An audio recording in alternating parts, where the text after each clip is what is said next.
just have a little testimony. Maybe I just have that now.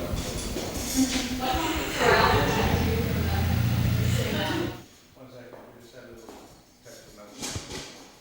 I think it's been actually a bit of an advantage being a woman in engineering because we are in a male-dominated profession. We are only about 8 to 10% women. But when you do go to meetings and so on, people do remember you because you might be one of the only women in the room. I think in order to encourage more women into engineering needs a bit of an image overhaul. So I think we've got all these stereotypes that we've got in our minds about what an engineer looks like.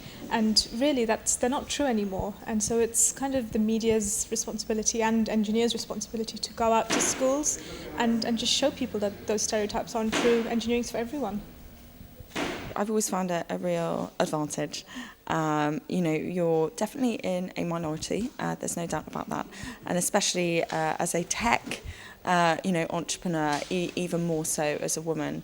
But I think you've got to embrace this thing and show people that it can be done, and it can be done incredibly well and successfully, and the way that you want to do it, and by your rules, by your woman rules, and you can create your own cultures of business that are feminine and successful. And really, I think the more visibility there is for women within business and driving incredibly successful businesses, the more women that are going to opt in setting up their own businesses. Start talking about it to other people. And don't worry about people stealing your ideas. It very, very rarely happens in my experience. Actually, what people want to do is they want to help you and take the leap and be ready for the roller coaster.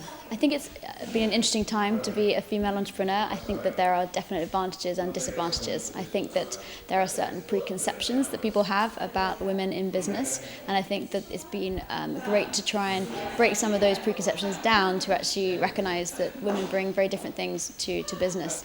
The advice I would give to any woman wanting to set up their own business is just to go for it, but to be really structured about how they go for it, not just to start out and hope for the best. They need to have a structured business plan, really have a vision of what they want to achieve and keep adjusting that and reevaluating where they're at. But it's such an exciting thing to build a business. It's something that I absolutely love and love more now than I ever did, and I think you just got to have real passion. I think the most important thing is to pursue a career doing something that you really enjoy doing, something that you love.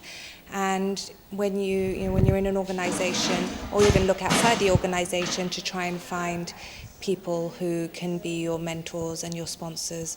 The advice I'd give to female graduates who want to get ahead of business is to really try and start a career in something that you enjoy, something that you love, and within your organisation try and find a sponsor who can help you navigate your organisation, and whether it be internal to your organisation or external, a mentor who can help you get the best out of yourself. I'd say to any female graduates wanting to get ahead in law that they should really think about what type of law they want to go into. It's so easy to just fall into an area of law, and actually not that many lawyers really enjoy the type of law that they do. And I think that's one of the reasons why perhaps women don't stay in the industry for that long, because they just realise it's not that interesting. I haven't found it a disadvantage at all being female in my line of work. If anything, I found it possibly an advantage. I like the fact on conference calls my voice normally stands out because I'm often the only woman on the call, so people always know it's me talking. But it definitely hasn't been a disadvantage.